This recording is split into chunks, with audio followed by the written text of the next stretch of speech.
दोस्तों, उत्तर प्रदेश के शहर प्रयागराज, जिसे पहले इलाहाबाद कहा जाता था, उसके एक संग्रहालय जो दुर्लभ वस्तुओं के लिए था, उसमें एक 5 फुट लंबी सोने की एक छड़ी रखी हुई थी।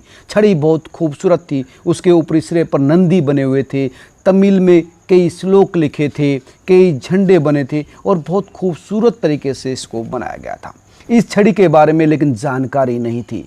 संग्रहालय के लोगों को भी बस इतना ही पता था कि ये नेहरू की स्टिक है, नेहरू की छड़ी है, यानी पहले प्रधानमंत्री, प्रथम प्रधानमंत्री भारत के, उनकी ये छड़ी है। इसके अलावा कोई जानकारी संग्रहालय के लोगों को, प्रशासक को नहीं थी।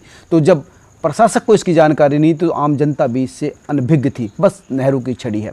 लेकिन अभी कुछ दिन पहले ही तमिलनाडु की एक प्राचीन ज्वेलर्स कंपनी वीबीजे ने जानकारी दी कि नेहरू की स्टिक नहीं बल्कि ये सेंगोल है। सेंगोल यानी राजदंड, राजदंड यानी वो स्टिक, वो छड़ी जो राजा अपने साथ रखते थे, उनकी ताकत का प्रतीक होती थी, संप्रभुता का प्रतीक होती थी। और जब सत्ता हस्तांतरित की जाती थी, चाहे अपने बेटे यानी युवराज को दो या किसी दूसरे राजा को दो, तब वो ये छड़ी देते थे, यानी सत्ता हस्तांतरित हो गई, चली गई है। ये वो राजदंड था जो इस संग्रहालय में रखा था।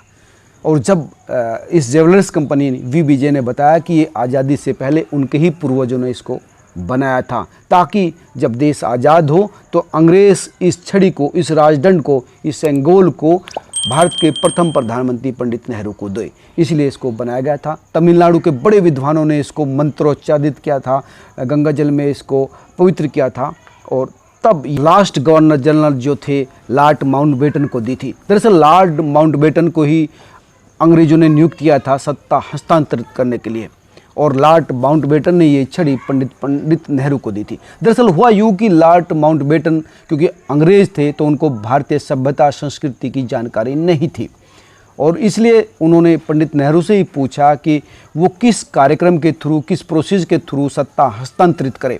और जब ये पंडित नेहरू से पूछा तो पंडित नेहरू के पास तुरंत कोई आंसर नहीं था, तो उन्होंने कहा कि मुझे थोड़ा समय दीजिए, मैं आपको इसके बारे में बताता हूँ। और इसके बाद पंडित नेहरू ने सी राजगोपालाचार्य, जो बड़े विद्वान थे, उनसे ये पूछा, ये सलाह ली कि ये जो सत्ता हस्तांतरित होगी गोरों से हम लोगों को, वो किस तरह से होना चाहिए, वो भारतीय संस्कृति सभ्यता के अनुसार होनी चाहिए। तो सी राजगोपालाचार्य विद्वान थे, राजनेता भी थे और भारत के पहले गवर्नर जनरल भी बने लॉर्ड माउंटबेटन के बाद। तो उन्होंने कई साहित्यिक किताबों का अध्ययन करा, प्राचीन लोगों से डिस्कशन किया, तो ये फिर सामने आया कि भारत में जो सत्ता हस्तांतरित होती है वो राजदंड के थ्रू होती है, यानी राजदंड के थ्रू सत्ता हस्तांतरित होनी चाहिए। ये सी राजगोपालाचार्य ने पंडित नेहरू को दी, और उसके बाद फिर इसका जो निर्माण हुआ राजदंड का। उसके बाद जो साउथ के विद्वान थे वो दिल्ली लाए, और फिर लॉर्ड जो माउंटबेटन था उनको दिया, लॉर्ड माउंटबेटन ने फिर इसको फिर सत्ता के रूम में भारतीय को सौंपा। लेकिन क्योंकि ये सत्ता हस्तांतरित करने के बाद जो आनंद भवन है इलाहाबाद में, जो नेहरू परिवार का एक पैतृक निवास रहा है, परंपरागत में उनका निजी निवास रहा, वहाँ रख दिया गया। लेकिन 1960 में इसको जो है, जो एक जो संग्रहालय था उसको सौंप दिया गया। लेकिन आज़ादी के बाद इस सेंगोल यानी राजदंड के बारे में किसी को कुछ पता नहीं चला। लेकिन 1978 में बड़े विद्वान चंद्रशेखर स्वामी सरस्वती ने अपने शिष्य डॉक्टर सुब्रमण्यम को इसके बारे में बताया। उन्होंने अपनी किताब में इसके बारे में लिखा भी। इसके बाद इसके बारे में कुछ प्रकाश सामने आया, और कुछ दिन पहले ही प्रधानमंत्री नरेंद्र मोदी को इसके बारे में जानकारी मिली। उन्होंने इसके बारे में एक कमेटी बनाई रिसर्च के लिए कि इसके बारे में पूरी जानकारी सामने लाई जाए, और देश भर के जितने भी संग्रहालय थे उनसे इसकी डिटेल मांगी गई। तब पता चला कि ये प्रयागराज के एक संग्रहालय में है, और अब वो वहाँ से मंगाया जा रहा है, और नया संसद भवन जो बन रहा है उसमें इसको स्थापित किया जा रहा है।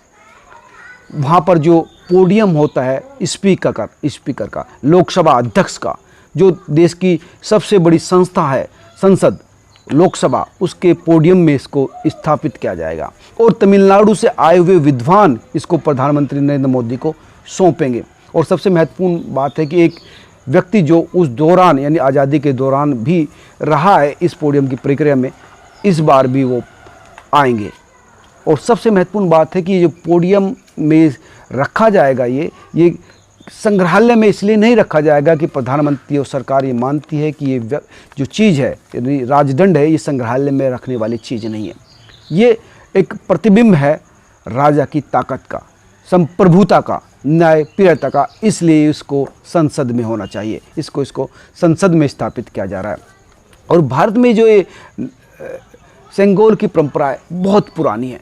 हालांकि इसको चोल राजवंश से जोड़ा जा रहा है। चोल राजवंश जो बहुत ही अति प्राचीन है, दुनिया का सबसे प्राचीन और सबसे बड़ा राजवंश माना जाता है। ऐसा माना जाता है कि चोल राजवंश ने 2000 साल तक सत्ता हासिल की रखी साउथ के राज्यों में, और यहाँ तक कि कई जो आसपास के देश थे वहाँ पर भी, जैसे चाहे वो श्रीलंका हो, चाहे वो थाईलैंड हो, जितने भी तमाम आप देखेंगे वहाँ पर उनकी जो है रीच रही है, उनका राज रहा है। सबसे बड़ी नौसेना जो है चोल राजवंश की थी। चोल राजवंश 4 भागों में बांटा जाता था। तीसरे चौथे राजवंश की बात करें तो राजा राम चोल और उनके बेटे राजेंद्र चोल सबसे पराक्रमी राजा रहे, और उन्होंने अपने जो इस साम्राज्य को पूरे जो है दक्षिण एशिया तक पहुंचाया, साउथ इंडिया में रहे, और इसी वजह से वो बहुत ही पराक्रमी और सम्राट राजा माना जाता था। इसलिए श्री राजगोपालाचारी ने ये राजदंड देने की जो प्रक्रिया अपनाई थी, और अब इसको नेपथ्य से निकालकर, यानी संग्रहालय से निकालकर मोदी गवर्नमेंट सबके सामने ला रही है। दोस्तों, आप क्या सोचते हैं ज़रूर कमेंट करके बताएं, और अगर आपको हमारा ये प्रयास अच्छा लगा हो तो चैनल को सब्सक्राइब जरूर करें, ताकि आपको अच्छी और यूनिक खबरें मिलती रहें। नमस्कार।